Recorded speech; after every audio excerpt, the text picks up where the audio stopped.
ზოგადად სათვალეების გარეშე ლაზერებთან თამაში არ ღირს. ყოველთვის თუ მძლავრ ლაზერებთან მუშაობთ, გაიგეთ სათვალეები.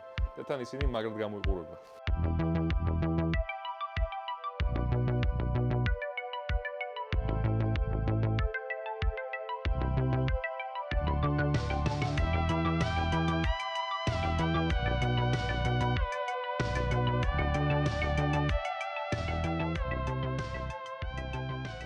ლაბორატორია არის თერმოფოტოქრომული სისტემების ლაბორატორია, სადაც ექსპერიმენტები ტარდება ფოტოგზრომიარე და თერმოგზრომი მოლეკულებზე, ესე იგი თერმოგზრომი და ფოტოგზრომი მოლეკულები შეიძლება იყოს თქვა საღებარები, თქვა თხევადი კრისტალები, თქვა ასევე ნავნაწილაკები და ასე შემდეგ. ნავნაწილაკები?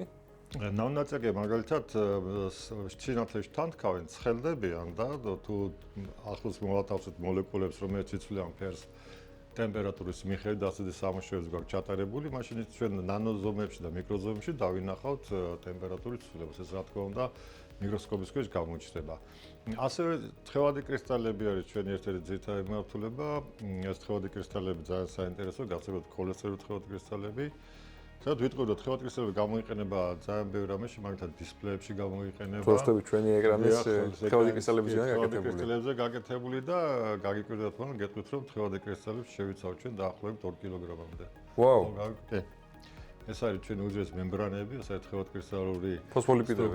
ფოსფოლიპიდები კი ბატონო, ასევე დნმ-ის გარკვეული წილად შედგება, იგი მიტოქონდრიების სტრუქტურები, მერე აი ეს თვალის ბოჭკოვანი სტრუქტურები, აი თვალს რომ აქვს იქ აქ ფენები და რაღაცა ისიც განლაგებული არის თხევადი კრისტალური სიმეტრია, თუ თხევადი კრისტალი ეს არის არა ნივთიერება, არამედ ეს არის გარკვეული სიმეტრია, როდესაც მოლეკულები ლაგდება გარკვეული ორიენტაციის, გარკვეული სიმეტრიიდან. ნუ ძირითადად ეს არის სამი კლასი, ეს არის ნემატური თხევადი კრისტალები, ქოლესტერული თხევადი კრისტალები და სმენტიკური თხევადი კრისტალები. თუმცა არის კიდე ძალიან ბევრი ქვეკლასები, მაგალითად სმენტიკური თხევადი კრისტალებს აქვს უამრავი ქვეფაზები, ეს ფაზური მდგომარეობები არის, რომლებიც ესე იგი კიდე იყოფა ფაზები და ასე შემდეგ. ეს თუ ბიოლოგიურ სისტემებთან ძალიან ახლოს არის.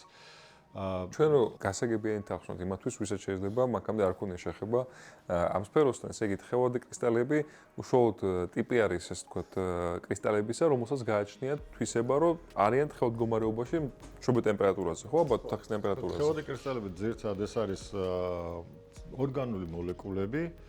ძირითადად, მაგრამ თუმცა ეხლა გაკეთებული არის თქვა არაორგანული მოლეკულებითაც, იქ რაღაც მეტალებს უვატებს, მეტალური იონები და ასე შემდეგ, მაგრამ თვითონ თხევადი კრისტალები ეს არის არა თქვა რაღაცა გარკვეული ნივთიერება, არამედ ეს არის მოლეკულების გარკვეული განლაგება. როდესაც მოგრძო მოლეკულები და ეს თხევადი კრისტალები ძირითადად მოგრძო მოლეკულები არის, როდესაც ისინი გარკვეულწილად განლაგდებიან, მიიღება თხევადი კრისტალური სტრუქტურა. და როდესაც ეს მოლეკულების მათი სიმძიმის ცენტრები არ არის პარალელური, მაგრამ მიმართულებები არის რაღაც გარკვეული მიმართულება, დავთქვათ ნემატიკი. თუ სპირალს ქმნიან ესენი სივრცეში, ერთ განზომილებიან სპირალს, მაშინ მიიღება ქოლესტერული თხევადი კრისტალი. ხოლო სიმაგრიტიკური ეს ყველაზე მოწესრიგებული არის და თქვათ იქ მიიღება ორგანზომილებიან მასათა ცენტრებს შორის სიმეტრია და ხანდახან ხდება ხოლმე სამგანზომილები, და ამ თითქმის არ გასხმულდა კრისტალებს. ან ახლა მე გაჩვენოთ მაგალითად ხო თხევადი კრისტალები ხა ბევრ რამეში გამოიყენება, როგორც დავუშვათ მაგალითად იგივე დისპლეიში, მაგრამ მაგალითად აი თქვათ შეიძლება გამოიყენოთ ტემპერატურის ვიზუალიზაციაში და თქვათ სინათლის ვიზუალიზაციაშიც ულტრაისფერი. მე ხო გაჩვენებთ. აი მაგალითად ახლა აქ ორივე არის, ეს არის ეს ტემპერატურა ძნობიარი არის. ახლა ამას მე გავათბობ. ანუ შევხედოთ კიდევ ერთხელ, თვითონ აი ეს წერტილია, ხო, ეს წრე, პატარა წრე, რომელიც შავი არის, ეს არის თერმოგზნობიარე. ანუ ტემპერატურულად იცვლის ფერს და ახლა მაგალითად რომ ესე დავადოთ, ენახეთ, შეიცვალა ამან ფერი. ჩვენ ხედავთ კიდევაც რომ ცივდება ახლა ფერის ცვლილება. კი ბატონო. ვაუ. ეს არის ქოლესტერული თხევადი კრისტალები. ეს არის ქოლესტერული თხევადი კრისტალი, რომელსაც სპირალი გააჩნია და ეს სპირალი იცვლის თავის პერიოდს, თავის სიგრძეს იცვლის და შესაბამისად სინათლე აირეკლება ამ პერიოდის მიერ და როცა ეს პერიოდი იცვლება, შესაბამისად იცვლება არეკლული სინათლის სპექტრის, ამას ქვია სინათლის სელექტიური ამრეკლაობა. ხო, ახლა ეს გაცივდა და ახლა მეორე მაგალითად არის მეორე მხარე. ფოტომგზნობიარე. გნებავთ გაჩვენებთ. ანუ ეს არის გზნობს ულტრაესფერს, ამ სინათლეს ვერ გზნობს, იმიტომ რომ ულტრაესფერი ჩვენ არ გვაქვს. ეს ამაზე დამზადებული მაქვს ულტრაესფერი, მავნე ულტრაესფერი გამოსხივების დეტექტორი არის და ვიზუალიზატორი და ეს ძალიან მარტივია, ეს არის გაკეთებული იმათვის, ვისთანაც მარტო თქვა, აი, უნდა შეხედოს, ეს არ არის თქვა რთული ხელსაწყო, რომელიც რაღაც გამოთვლები და რაღაც უნდა. ანუ ესე იგი ეს ზუსტად რეაგირებს იმ გამოსხივებას, რომელიც ძალიან მავნე არის ადამიანებს, ეს არის ულტრაესფერი A და ულტრაესფერი B. და ეხლა გავჩვენებთ, რომ მოკლედ ეს არის ამ ულტრაესფერი გამოსხივების ინდიკატორი არის და ასევე დოზიმეტრი შეგვიძლია დავამზადოთ. ეხლა ეს არის ციცელი, ჩვეულებრივ სინათლეზე არ რეაგირებს, მაგრამ საკმარისია ეს ულტრაესფერი, ესე იგი, ნატურად დავასხივო. ძალიან მგრძნობიარე არის, რომ ეს შეიცვალო ფერი. ნახეთ, მე ეს აღდგენადი არის. ეს აღდგება. ესეთი ფირებია დამზადებული არის. ესენი არის ფოტომგრძნობიარე ფირები. აი, გუშინ. და გვიჩვენებს სინათლის განაწილებასაც, ინტენსივობის განაწილებასაც კი. ანუ ინტენსივობის განაწილებაც გვიჩვენებს და აი ეს რო დავდოთ, მაგრამ აი ბარკოდები მაქვს ჩაწერილი, დავასწრებ დაკავშირებით, ნახეთ და გაუჯერ ჩაწერა შეიძლება ბარკოდების. ეს რო დავასწრებ. То есть პრაქტიკულად ფოტოლითოგრაფიული მასკისავით არის. კი, დიახ, შეიძლება ლაზერითაც ჩავწეროთ, თქვა ლაზერის სიმეთრით ჩავწეროთ. თუ ლაზერი გვაქვს დავუშვათ ხომ ეს ავიღეთ და აი ჩაიწერა უკვე ეს გამოსახულება. ვაუ. ეს არის ქოლესტეროლის სარკე. ეს არის სარკე, რომელიც ასევე ტემპერატურის მიხედვით იცვლის თავის ფერს. ეს სიავდეში ირეკლავს სიავდეს, მაგრამ ირეკლავს ინფრაწითელობაში. ანუ ინფრაწითელ სიავდეს ჩვენ ვერ ხვდათ, მაგრამ ეს ირეკლავს სიავდეში. იმისათვის რომ შემოვიდეს ხილულობა, ჩვენ უნდა გავათბოთ, გავაცხელოთ და ეს პრაქტიკულად შავი სხეულის რადიაციის მსგავს პრინციპით მუშაობს, ხო ხდება გადმოწევა? ხო არა, ის წანაცვლება ხდება, კი, ასპექტი სელექტიური ამრეკლავების წანაცვლება ხდება. და ეხლა ნახეთ ეს უნდა ისიც აი ნახეთ, დაიწყო ამა ფერის შეცვლა, ჯერ წითელი არის. ნახეთ. ეს არის ტემპერატურის სითბური ველების განაწილების ვიზუალიზაცია არის ეს. ანუ სითბური ველები, ხა იქ სადაც ეს სითბო ამოდის, ამით ჩვენ ხედავთ ამ ტემპერატურას. მე ეს გალურჯდება კიდევაც ეს იქით რომ გავაცვალ. მე ბრუნდება და ეს უკვე მილიონჯერ შეიძლება გაცხელდეს, ამ ძალიან გამძლე არის. იმაგრად დავამზადე 1994 წელს თერმომეტრები, ამაზე და დღესაც გიმუშავებია. ძალიან მაგარი არის. პრაქტიკულად ჩვენ თერმულ ენერგიას გადავაქმნით ვიზუალიზაციას ვახდით ამ თერმულ. ეხლა ეს გაცივდება თანთრობით და მე უკვე ეს დაუბრუნდება თავის ამ ტემპერატურაში, ამ ტემპერატურაზე უკვე შავი ფერის გახდება. და ასევე ამაზე გაკეთებული გვაქვს ჩვენ, მე გავჩვენებთ ჭკვიანი ფანჯარა. ანუ ჭკვიანი ფანჯარა ეს რომ გამჭვირვალე იყოს მაგალითად, ხო? და გვაქვს ეგეთი გავაკეთეთ. გარკვეულ ტემპერატურაზე არის გამჭვირვალე, როცა დაბალი ტემპერატურა არის და როდესაც ტემპერატურა იმატებს გარეთ, ეს თავის დავითარი ჩარევა რო არ გჭირდება, იცვლის ფერს. ეს მე მგონი არის ზუსტად smart Windows-ი. როცა ტემპერატურა იზრდება, აქ ესე იგი ბიჯი შემოდის ხილულ უბანში და გარკვეული ნაწილის არეკულა ხდება. ანუ მოჭრა ხდება, ეს არის სელექტიური არეკულა, გარკვეული ნაწილის და გარკვეული ნაწილი გადის. ჩვენ რეალურად რას ვაკეთებთ ამ ჭკვიანი ფანჯრების გამოყენებით? რომ აი როგორც შეხოთ ახლა ამ გრაფიკს, ჩვენ ხედავთ, რომ გააჩნია რა ტემპერატურა გვაქვს, ხო? ტალღის სიგრძე, რომელიც ასე ვთქვათ, არეკულა ხდება, იცვლება მის შესაბამისად. რატომ არის ახლა ეს მნიშვნელოვანი? იმიტომ რომ ჩვენ ასაც ხედავთ ახლა აქეთკენ, აი ზუსტად იმის მაგალითი, რომ ასე ვთქვათ, ჩვენ ვიყენებთ როგორც სტიმულს მზის ინტენსივობას, ტემპერატურას, იმისათვის რომ სარკემ, ასე ვთქვათ, ფანჯრამ თვითონ ის ტალღის სიგრძეები აირეკლოს, რომელიც იქნება ყველაზე მეტად, ასე ვთქვათ, პრობლემატური. იქნება და ეს, ასე ვთქვათ, გახურების თვალსაზრისით, შინაგანი გახურების თვალსაზრისით, თუ ეს იქნება იგივე დავუშვათ ულტრაისფერის შემოსთვალსაზრისით. თუმცა ზოგადად შუშა საკმაოდ ეფექტურია ულტრაისფერის დაბლოკვაში. აი ეს ყველაფერი როგორ ხდება რეალურად, კარგად არის ასახული აქა, იმიტომ რომ ჩვენ ხედავთ, რომ მზის სინათლე შემოდის ჩვენს ფანჯარაში და ჩვენ გვაქვს, ასე ვთქვათ, transmitted light, ანუ რამდენი გავიდა, გააღწია ამას. და როდესაც ჩვენ ვლაპარაკობთ უკვე მაღალ ტემპერატურაზე, ეს დაბალი ტემპერატურის მაგალითია. მაღალი ტემპერატურის მაგალითში ჩვენ ხედავთ, რომ ზუსტად ხევადი კრისტალების თვისებების გამო გახურება იწვევს ცვლილებას მათ ფორმაში, შესაბამისად მათ უნარიანობაში რა ტალღის სიგრძეს აირეკლავენ და შესაბამისად არეკლა ხდება ყვითელის და მწვანის, ხოლო უკვე გადის ლურჯი, იისფერი და უფრო დაბალი ტალღის სიგრძეები. ზუსტად ამ ეფექტის შედეგად ჩვენ ვღებულობთ აი ამ გამოსახულებას და იმას ვღებულობთ, რომ ჩვენ შეგვიძლია გავაკონტროლოთ თვით მარეგულირებელი ფანჯარა შევქმნათ, რომელსაც არ ჭირდება არანაირი დენი, არ ჭირდება არანაირი ჩარევა და ეს ყველაფერი ხდება ფიზიკის მეშვეობით. თუ ის ჩვენი ფანჯარა დაფუძნებული იყო ტემპერატურაზე, ეს ჩვენი ფანჯარა დაფუძნებული უშუალოდ სინათლეზე. დაეცა სინათლე გარკვეულად, აი თავიდან თქვა, სანამ არ არის სინათლე დაცემული, აი ესეთი ფერის არის ფანჯარა. მე როგორც კი ამოვამძე და დააგრუბლიდან გამოვთვრა და დაეცემა და ეს სელექტიური ამრეკლობა წანაცვლება უკვე გარკვეულ სინათლეს ბლოკავს და გარკვეულ სინათლეს ატარებს. ეს უკვე დროზეა დამოკიდებული. თქვა 15 წუთი, თქვა 20 წუთი თუ არის, ეს კიდევ უფრო მეტად წანაცვლება. ესეც შექცევადი არის. ანუ შეიძლება მრავალჯერ, ესე იგი თუ მაგალითად შემცირდა ბზის ინტენსივობა, ეს დაბრუნდება უკან, თუ თქვა გაიზარდა ბზის ინტენსივობა, მაშინ ისე წამოვა აქეთ და ეს გავაკეთეთ ჩვენ ესე იგი ეს პატარა, ну ეს მცირე ზომისების არის ასეთი ფანჯარა, რომლებიც ესე იგი სინათლის ზემოქმედებით იცვლიან თავიანთ ფერს, თავით ამრეკლავება და შესაბამისად იცვლიან თავიანთ ფერს და ესიც გამოდის სინათლით მართვადი ჭკვიანი ფანჯრები. გვაქვს ტემპერატურულად მართვადი და გვაქვს სინათლით მართვადი. ანუ ჩვენ სტიმულად ვიყენებთ რეალურად ისევე სინათლეს.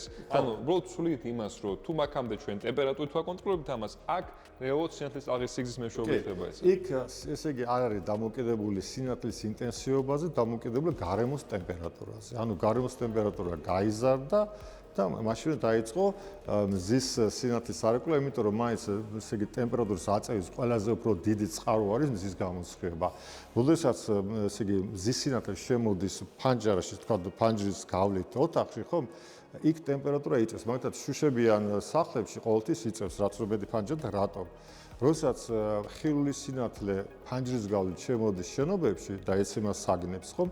ის გარდაიქმნება უფრო გრძელტალღოვანი და უკან ვეღარ გადის. ანუ ამას აქვს ეგრეთ წოდებული სითბური ეფექტი, აი იმის greenhouse ეფექტი, ანუ სათბურის ეფექტი. რა ხდება ახლა? როდესაც სინათლე შემოვა დაუშვათ კოსმოსიდან და გავა ამ ფენაში, მოხდა ის სინათლე, დაუშვათ დაბალი ტალღის სიგრძისა, მოხდა რაღაცა მცენარეულობას, მოხდა რაღაცა შენობას, მოხდა რაღაცა მასალას, რომელსაც გამოიწვია, რომ ეს სინათლის ტალღის სიგრძე, ეს სინათლის ტალღის სიგრძე გარდაიქმნას უფრო მაღალ სინათლის ტალღის სიგრძედ.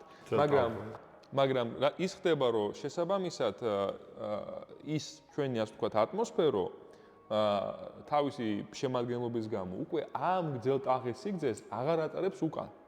იმიტომ რომ განსხვავებული ტალღის სიგრძეს არის და რაც რომ მეტი არის კონცენტრაცია ნაშიორჟანგის, მით უფრო უკან ვეღარ გადის, ანუ გაგრილება აღარ ხდება. ანუ ხდება რეალურად რა, იჭედება, აი როგორც თევზი რო შემოძრება ხაფანგში და იქ შეძრა, იმიტომ რომ თავი შეყო, მაგრამ უკვე ვეღარ გამოდის უკან, ეგეთივე ეფექტი არის, რომ ეს სინათლე შემოვიდა, გარდაიქმნა სხვა სინათლე და ეს სინათლე უკვე ვეღარ გამოდის და ეს სინათლე უკვე იწვევს პრობლემატურ ეფექტებს. ეს რეალურად ეს შემუშავებული ტექნოლოგიები იმისათვის, რომ ჩვენ მოვახდინოთ სელექტიური კონტროლის სინათლისა, რომელიც შემოდის შენობაში, არის ეკონომიკურად ძალიან პერსპექტიული, იმიტომ რომ სოფლიოს გარშემო დიდი ტენდენცია არის იმაზე, რომ ჩვენ შევამციროთ, ასე ვთქვათ, ენერგო არაეფექტურობა, ნაკლები დენი დავხარჯოთ, ნაკლები გათბობა გამოვიყენოთ, ნაკლები წყალი დავხარჯოთ. განსაკუთრებით ეს არის ესე ევროპაში და სხვა განვითარებულ რეგიონებში. ესეთი გადაწყვეტილებები სწორედ იმის საშუალებას იძლევა, რომ დავაკმაყოფილოთ მაგ ბაზრების მოთხოვნა, რომ ისეთი პროდუქტები შევქმნათ, რომლებიც მოგვეხმარება, რომ შევქმნათ იაფიანი, მარტივი და გრძელვადიანად მომუშავე მექანიზმები ამ ენერგო დანაკარგების შემცირებისას. ზუსტად ესეთი ტექნოლოგია არის ეს, რასაც თქვენ ხედავთ ამ პოტენციალით. კიდევ გვაქვს ჩვენ ერთი ფანჯარა, რომელიც უკვე ხელით როგორ ელექტრულად იმართება, თქვა თუ ჩავრთავთ შეიძლება გამჭვირვალე იყოს თუ არა და არის გამჭვირვალე და ეგნებად გაჩვენთან მოვიტან აქ თუ ოკეი, მოვიტანოთ კიდევ ეს პატარა ის ესე იგი ლაბორატორიული მოდელი არის, ხო ბატონო? კი, ლაბორატორიული მოდელი არის. ესე იგი, რომელიც აი ესე დავუშვათ გაუჭირველი არის და როდესაც ამაში ჩავთავთ, ეს კი ვაუ. გამჭვირვალე ხდება რა ხეთ. ნახო დამჯრარი არის ეს ბატარკები, ეს არაფერი. ეს მთელ პანჯარზეც ასევე იგივე ბატარკები იმუშავებს მთელ პანჯარზე, იმიტომ რომ არა დამოკიდებული ფართობზე. ესეთი ის არის ეს. ამდენ ესიც დაახლოებით 5 წელს გავაკეთე და ფაქტიურად, გამძლე არის შეუძლია იმუშაოს ძალიან ხნის განმავლობაში. და აქ უბრალოდ ამას ჩვენ მართავთ უკვე. თქვათ, მინდა რომ ჩავაბნელო ეს ისა.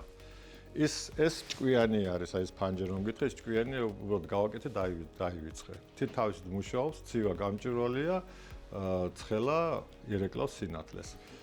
მაგრამ არის ხოლმე შემთხვევები, რომ მაგალითად მინდა რომ ჩავაბნელო რა, თქვათ, ან დავუშვათ მარტო ფანჯარა, თქვათ, ვზივარ სადღაც არ რაღაცა გარემოში და მინდა რომ ცოტა ოპტიკური იზოლაცია გავიკეთო, ხო?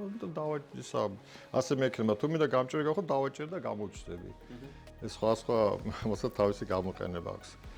აი ფანჯერთან დაკავშირებით არის კიდევ საინტერესო სამუშაოები, რომელსაც ქვია სინათლის კონცენტრატორები.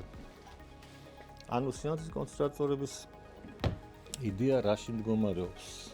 ეხლა ეს სინათლე, რომელიც ეცემა, ნახეთ, შიდა არეკლის შედეგად, აქ ლუმინესცენციის აღება არის და შიდა არეკლის შედეგად სინათლის გარკვეული ნაწილი მიემართება კუთხეებისაკენ. პერიმეტრისაკენ. ხო. ეხლა იდეა რაში მდგომარეობს, რომ აი ეს ფართობზე რაც ეცემა სინათლე, ამისი გარკვეული ნაწილი მიემართება კუთხეებისაკენ, პერიმეტრისაკენ. თუ ჩვენ ამ პერიმეტრს დავაყენებთ, ესე იგი, მზის ელემენტებს, ჩვენ შეგვიძლია მოხსნათ ეს სინათლის ინტენსივობა. ანუ აქ რაში არის უპირატესობა, რომ აი ეს დიდი ფართობი, რაც ამას ეცემა და თქვა, ეხლა სინამდვილეში უფრო დიდი ფართობიც არის ეს ფანჯრისა, ხო?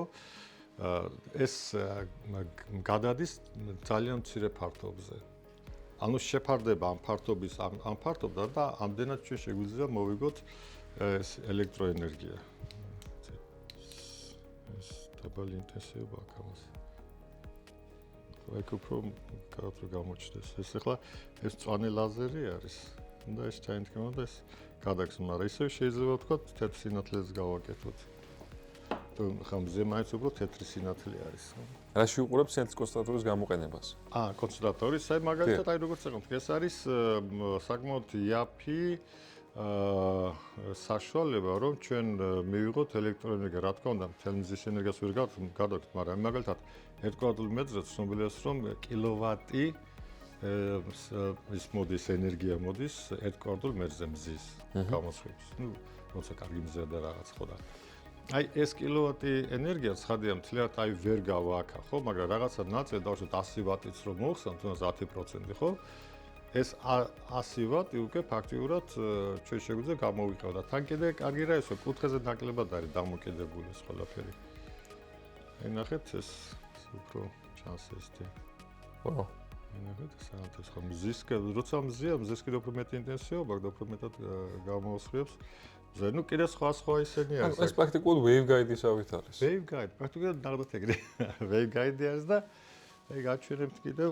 ესე იგი, პრინციპი ამის ის არის, რომ ჩვენ ოდესაც დიდი ზედაპირის ფართობი გვაქვს, რომელსაც გადანაწილებული არის ბერ-ბერ ფოტონი, მაგრამ არც ერთ ადგილას არა კონცენტრირებული. ჩვენ ამ ყველაფერს ვკრებთ და ვკრებთ გვერდებში, აი აქა. მივმართავთ გვერდებში. ისე რომ ხდება სინათლის სივრცეში გადანაწილება, რომ მაქსიმალური ასე ვთქვათ, რაოდენობა შეიკრიბოს ამ გვერდებში და შესაძლოა თუ ჩვენ აქ გვექნება ალბათ რაღაც რაც ფოტოვოლტაიკური ეფექტის მეშვეობით შეუძლია წარმოქმნოს დენი, ჩვენ გვესდება ეფექტური ფოტოვოლტაიკის გვექნება ეფექტურობა გვესდება. რა თქმა უნდა. ანუ ეს პრაქტიკულად არც შთანთქმას იმდან არაკეთებს, რა თქმა უნდა, აკეთებს ნარინჯისფერია, მაგრამ არეკლა და გამტარობა შემცირებულია და პირიქით არის გაკეთებული უფრო მეტი ეს ასე ვთქვათ მიმართულების მიცემა. კი, ეს არის ვთქვათ გაკეთებული ასეთი სინათლის იმაზე, მაგრამ ვთქვათ აი კეთება კიდევაც აი ასეთი ის არის, რომელიც გაბნევაზე არის ეს დაფუძნებული, ახლა გაჩვენებთ. სინათლის გაბნევაზე დაფუძნებული და აქ უკვე თეთრი არის. აქ ჩვენ ფერს აღარ ვიღებთ, იმიტომ რომ შეიძლება ის ქონდეს რომ იქ ფერები მაინდაც ზოგსავდა, მაგრამ აი მთელი ის რომ გამოვიყენოს სპექტრი, თეთრი სპექტრი ხო, აი ნახეთ აქ გვერდებზე გამოდის ეს. აქაც როგორც waveguide, ანუ ტალ-გამტარის პრინციპით მუშაობს ეს. ეს აქ ჩვენ დამშვებული არის და ამაზე კიდევ მუშაობთ და იმედია რაღაცას კიდე გავაკეთებთ. და ერთ-ერთი შემდეგი კიდე არის, ხო, ნუ ეს წეღა რო დაჩვეთ ამისკენ ნაირსახეობა კიდე ესეთი ესე იგივე არის, უბრალოდ ცოტა სხვა საღებარი არის გაკეთებული და კიდევ ახლა გავჩვენებთ აქაც ეფექტი ისე ვისაის, რომ ჩვენ გვერდებში აგვებულოთ მაქსიმალურ რაოდენობა სინათლისა და შესაძლოა ეს მუშაობს როგორც ასე ვთქვათ, ნუ კონცენტრატორი რეალურად შემკრები. ანუ კონცენტრატორი, რა თქმა უნდა, ესე გამ სინათლის ინტენსივობას მიმართავს იქ, რა თქმა უნდა, მთლიანად არა, მაგრამ რაღაც გარკვეული რაოდენობა ხდება ამისი კონცენტრირება. უფრო პატარა ფართობში, ანუ ამისი დანიშნულება არის, რომ დიდი ფართობზე დაცემული სინათლის ინტენსივობა მიმართოს მცირე ფართობზე დაცემული სინათლის საკენს და ამით უფრო იზრდება ცხადია ამისი ინტენსივობა კონცენტრატორი ეს. კი ბატონო, ეხლა ვარემ ამასაც გაჩვენებთ და ეს არის სულად ახალი შემუშავებული მზის ელემენტები, ეს არ არის სილიციუმზე დამზადებული მზის ელემენტები, ეს ახალი ელემენტები არის. ეს ნახევარგამტარული არ არის ასე? არა, ნახევარგამტარული არ არის. ოკეი. და აი სინათლის დასხივების შედეგად ამას დავასხებ მე სინათლეს და მიგინახეთ ამისი გამოსხება თანათან იზრდება ამისი ვოლტაჟი. აჰა. ნახეთ. და საკმაოდ მითხნახან ნახევარი ვოლტსაც კი აღწევს. ვაუ. მე გაგვეცოთ ინერსიოთ აგძლევს კიდევაც და ანუ ეს განსხვავებით მაგალითად გალი არსენიდისა ან გალი ნიტრიდისა, რომლის ნახევარგამტარული ეფექტის მეშვეობით მუშაობენ, ეს სულ სხვა არის, კი, სულ სხვა პრინციპზე მუშაობს ეს. აჰა, და აქ რა არის პრინციპი? აქ არის ნანონაწილაკები და საღებარები არის აქ გაკეთებული და ამათ პრინციპზე მუშაობს ეს. საღებავები თუ საღებარები? საღებარი. მოდით ჩვენ არ გვისაუბრია რა საღებარი რა არის ბატონო? საღებარი ეს არის რომელიც ღებავს ეგეთი და საღებავი მართლა ეგრე ძალიან დიდი სხვაობა მაინც არის, მაგრამ ჩვენ დამკვიდრდა ეგეც რომ საღებარი აქ იყო ჩვენ ერთ თანამშრომელი, მან დაამკვიდრა ეს ტერმინოლოგია, საღებარი, რომელიც ღებავს რაღაცას. აჰა, საღებარი. და უფრო ეს აი ეს ორგანული მასზე კიდევ, აი ორგანული ნივთიერება რო არის, არაორგანული საღებარი და არის ორგანული საღებარები და ამაზე ამ პრინციპზე იგივე საღებავები. იგივე საღებავები. ოკეი, ოღონდ შინაგანი ლაბორატორიის ტერმინი არის. სხვაშუა ძალიან გავრცელებული ტერმინი არის. მე იმას დავასხებ და ეს შეხედეთ.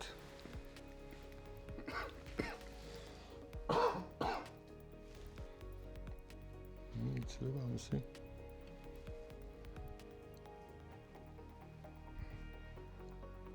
მე ძაბო ის დავს. მე მოვაცილებს თქვა მე როგორ. ეს ასე გამთუნ მზეზე გაცილებით ძლიერი არის ის გამოსხივებზე. გაცილებით ძლიერი არის. ეს არის ესე იგი მიკროსფერო, თხევადი კრისტალის რომელშიც მოთავსებული არის საღებარი, ჩვეულებრივ პირობებში ეს ლუმინესცირებს, მაგრამ საინტერესო რა არის, რომ აი ესენი არის როგორც რეზონატორები ისე მუშაობენ. ანუ ცუცი მაშინ მოვათავსებთ საღებარს და თქვა დავარტყავთ სინათლეს, ამ შემთხვევაში თქვა მწვანე სინათლეს, თქვა დიაქს ხომ 532-ს. მაშინ აქ ესე იგი საღებარი აღიგზნება და რეზონატორების გამო მრავალჯერ გავლის შედეგად მიიღება ლაზერული გამოსხება, ესეც მიღებული გვაქვს. სადაც ესენი მიკროზომების არის 20 მიკრონის, 30-40 მიკრონის, რომელიც ყველაზე უფრო ოპტიმალური ზომა, რომ ჩვენ მივიღოთ ლაზერული გამოსხება. აიქაც იგივე არის, ეს ამას წინათ აი ნინო იყო იმაში ლუქსემბურგში, ნახეთ, ეს არის მიკროწვეთი და აქ უბრალოდ დახაზული არის ამისი მოქონდეს პრინციპი. და როდესაც ხდება ესე იგი ჩამჭრხნავი სხივით დასხივება, ესე იგი ვინაიდან ეს არის ეს ჭრილი არის სინამდვილეში, მაგრამ სინამდვილეში ეს არის წარმოიდგინეთ ბურთი, რომელიც მიკრო რეზონატორებით არის. ანუ ეს აი ხახვი რო წარმოვიდგინეთ, რომ გავჭრათ ხახვი, თლიანი ხახვი არის და მიიღება უკვე ეგრეთ წოდებული omnidirectional, ანუ სამი მიმართულების, ყველა მიმართულების მქონე ლაზერული გამოსხება. ანუ აი ეს მარტივად ესე მიკრობურთი, მიკროსფერო ასხივებს არა მარტო ერთ ხაზებს, არამედ ასხივებს სივრცულ ლაზერულ სივრცული. ანუ ეს როგორც აი თქვა სინათლე ან რაღაც ტალღა, ეს სივრცულად ასხივებს. და მე ხა ცხადია ყოველთვის როდესაც მიიღება ლაზერული გამოსხება ძალიან საინტერესოა მათი გადაწყობა. ანუ რა არის რომ დავუშვათ ეს რაღაც ტალღის სიგრძეს ასხივებს, მაგრამ რა იქნება რომ გადავაწყოთ დავუშვათ თუ ასხივებს თქვა სიტუაზე 550 ნანომეტრს, თქვა 600 ნანომეტრი რომ ასე იგი გადავაწყოთ და მარტოთ. ანუ ის თქვა რომ ესე იგი ჩვენ შევიდეთ მარტოთ. აქ ორი მეთოდი გამოვიყენეთ მართვის, ეს არის ერთი ტემპერატურულად მართვადი.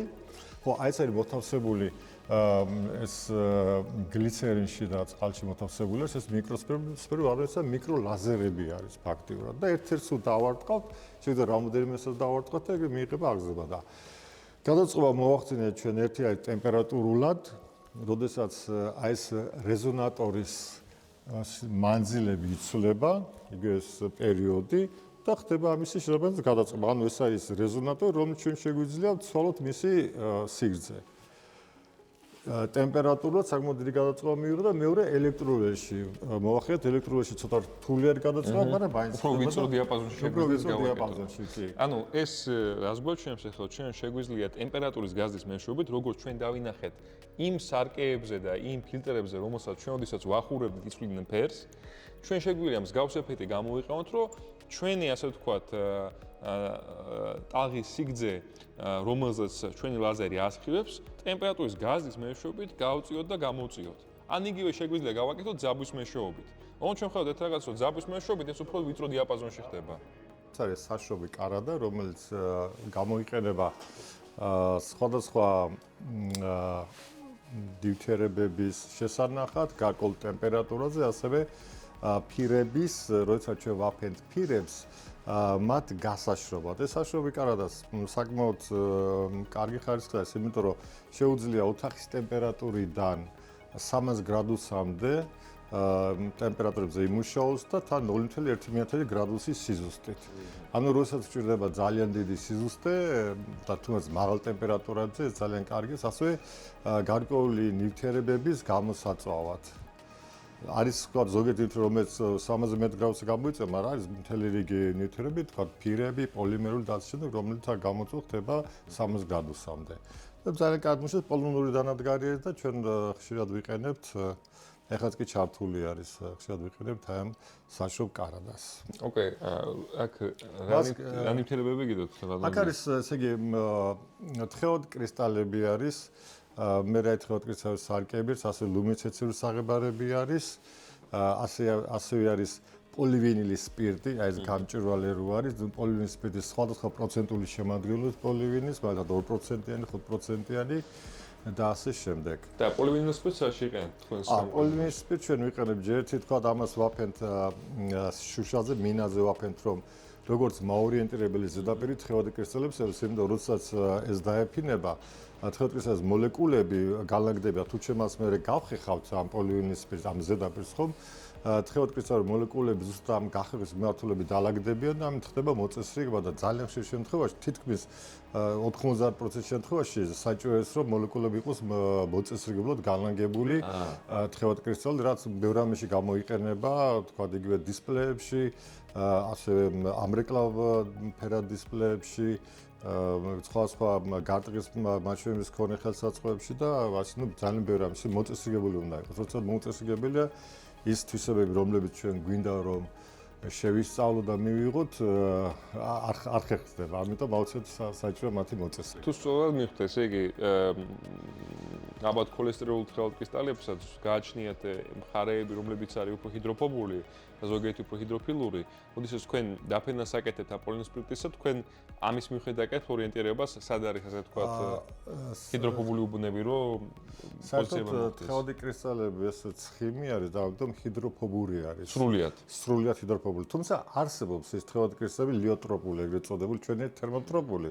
არის მეორე ჯგუფი ლიოტროპული, რომელიც წყალში შეტივტივებულად არსებობს. თუმცა ისიც მასაც არ უყვარს წყალი, მაგრამ მიიღება სფეროსებური, ესე იგი ფორმის სხვადასხვა წვეთები, ასე ვთქვათ, ეს არის ლიოტროპული. მაგრამ ჩვენ ლიოტროპულზე არ ვმუშაობთ, თუმცა გამოყენება ბევრია ბიოლოგიაში, მაგალითად იქ წამლის მიწოდების მოდელირებაში და ასე შემდეგ.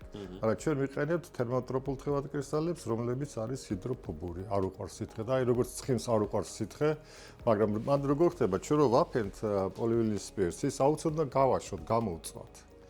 და რო გამოვწვათ, ის წყალი აურთქლება თითქმის მთლიანად. და მიიღება მხოლოდ ეს ფენა, ძალიან თხელი ფენა მიიღება, ეს სადღაც არის მიკრონის რიგის, შეიძლება უფრო ნაკლებიც კი გააჩნიათ. მილიმეტრის მე-1000-ი. კი ბატონო, დიახ, შეიძლება უფრო ნაკლებიც გააჩნიათ ჩვენ რა მიზნებისათვის ვიყენებთ და ძალიან მაინც მიკრონი და საბმიკრონის არის ეს ფენა, ამის სისქე და უკვე მე ჩვენ ამას გავხეხავთ, უნდა მოვხდეს ბამბითან რამე რბილი ქსოვილით, ხომ იქ მიიღება ეგრეთ წოდებული მიკრო ხაზები, მიკრო ცარაპინებს ხო? ნაფხაჭნები, ხო? რომლის გასწროს ლაგდება ეს მოლეკულები და მას ძალიან დიდი მნიშვნელობა აქვს მე აიძულებს შემდეგ მოლეკულებს. ანუ ორგანიზების საშუალებას, დიახ, მოწესრიგების საშუალებას შეიძლება მოწესრიგებული და აი ამისათვის ვიყენებ და ძალიან ბევრი ესე იგი დაფენის შედეგად მიღებული მოწესრიგებული თხევადკისერი ესე იგი ნემატური, ქოლესტერული, სპექტრული და ასე შემდეგ ბევრ რაღაცაში ჩვენ უკვე ეს მოწესრიგებული სტრუქტურას ვიყენებთ ბევრ რაღაცაში, ბევრ რამეში ვიყენებთ. ხო, და ნუ ესე იგი კიდე თქვა, ამას ვაშოთ თქვა ნანო ნაწილაკებს ვაფენთ მინაზე, რომელიც ასევე გარკვეულ მატრიცაში, ეს მატრიცა შეიძლება იყოს პოლივინილის სპირტი, ეს შეიძლება იყოს ებოქსიტის რეზინი და ასე შემდეგ, რომელიც მე გარკვეულ დროს შემდეგ შრება და მიიღება ასევე ჩვენთვის სასურველი სისქე და კონცენტრაციას ვარეგულირებთ და აი აუცილებლად გამოშვეს. ზოგჯერ საჭირო არის რომ ეს გეუბნება დამკეტევა. ზოგჯერ საჭირო არის რომ დახუროთ.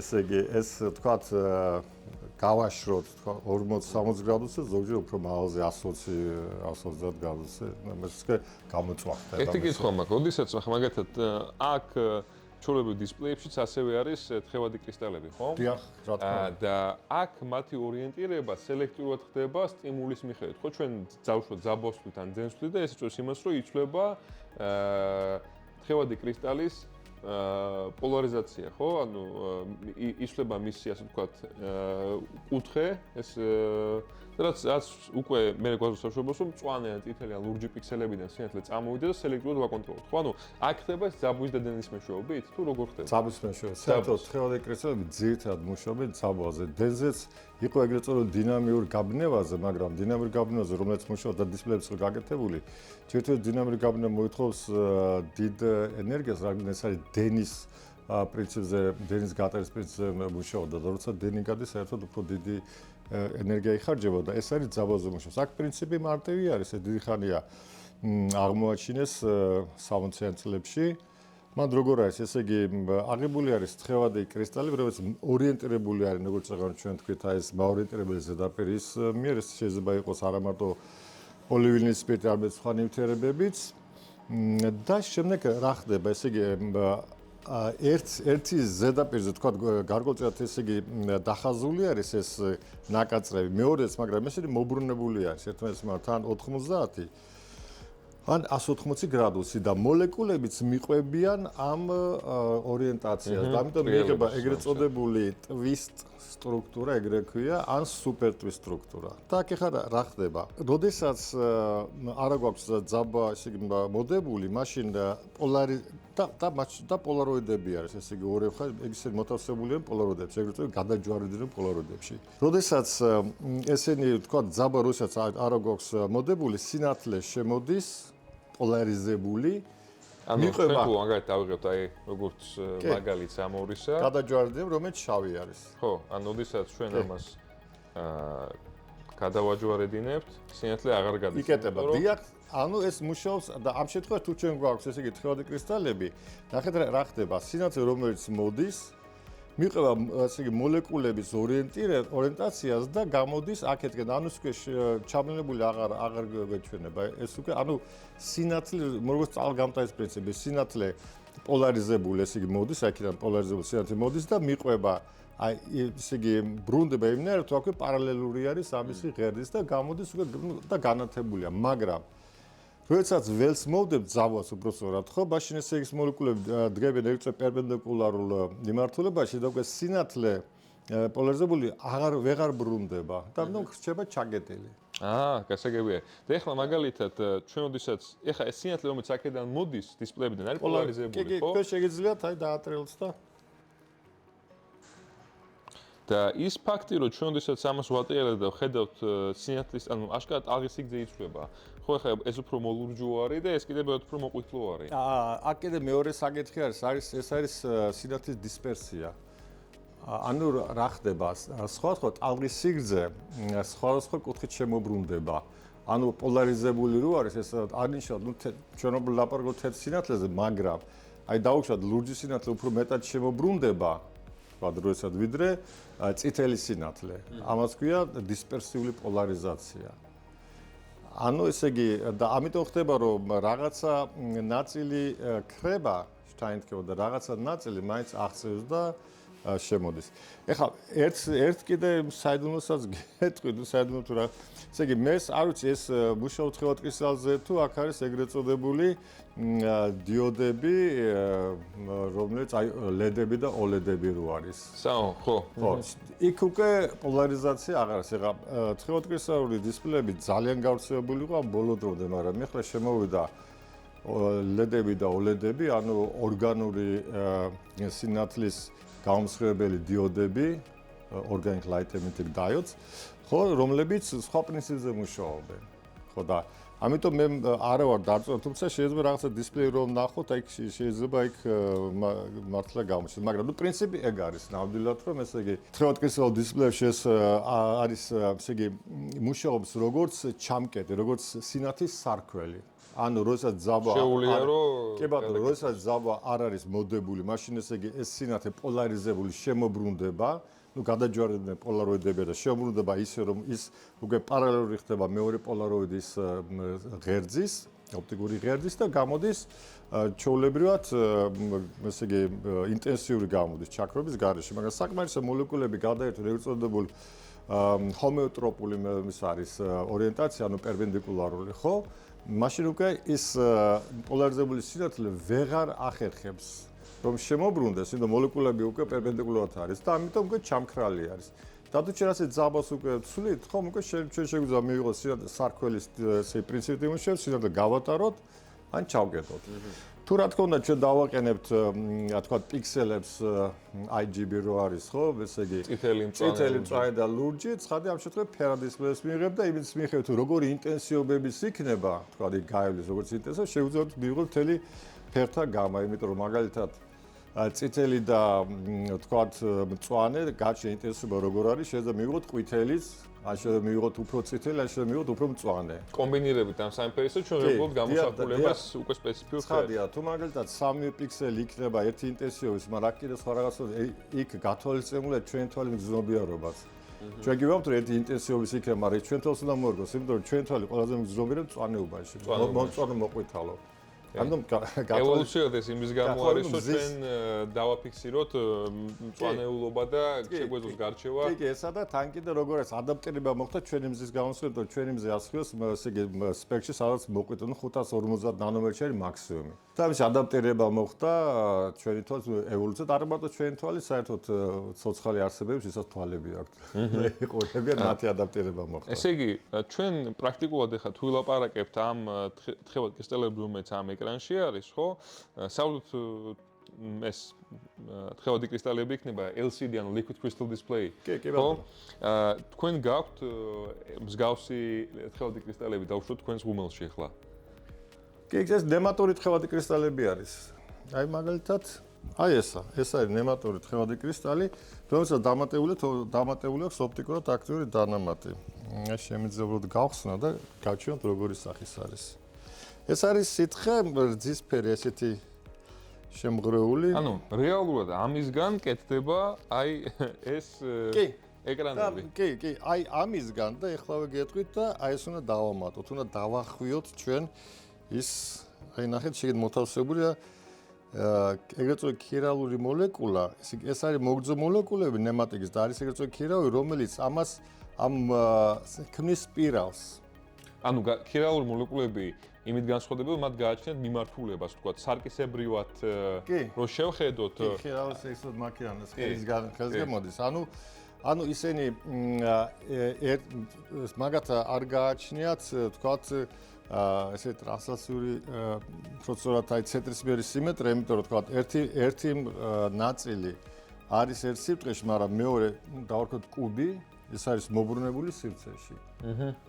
განსხვავებით ნემატიკისაგან, ამიტომ როცა ჩვენ შევყავს ამ ნემატიკში, ჩვენ უნდა დავმატოთ გარკვეული პროცენტი გააჩნიათ ჩვენ როგორ ის გვინდა პერიოდის მიღება, ისინი აბრუნებენ ნემატურ მოლეკულებს, რომელსაც ჩვენ უძახით აი ნემატური მატრიცა და მიიღება სპირალი. ხა გააჩნია იმის მიხედვით რომ რამდენი იქნება პროცენტულად დამატებული ეს ქირალური მოლეკულები ამ ნემატიკში, ჩვენ შეგვიძლია მივიღოთ სხვადასხვა სპირალის სიგრძე. ეხლა ტვისში და სუპერტვისში ძალიან ცოტა დამატებული. ნუ იქ ეგრეა საჭო გარკვეული მიზეზების გამო, მაგრამ თქვა ქოლესტეროლში რომ დავამატოთ დიდი რაოდენობით, რომ ეს სპირალის ბიჯი შემცირდეს, იმით რომ მისი პერიოდი უნდა დაემთხეს ხილული სინათლის ტალღის სიგრძეს, რომ მოხდეს სელექტიური არეკლა ოპტიკურ უბანში. და ეს შეიძლება იყოს მაგალითად, თქვა, მწვანე უბანში, ლურჯში, წითელში გააჩნია ჩვენ როგორი საკვარს და მეორე კიდე, ესე იგი ეს იცვლება ტემპერატურის მიხედვით, როგორც აი ჩვენ რო ვთქვით ეს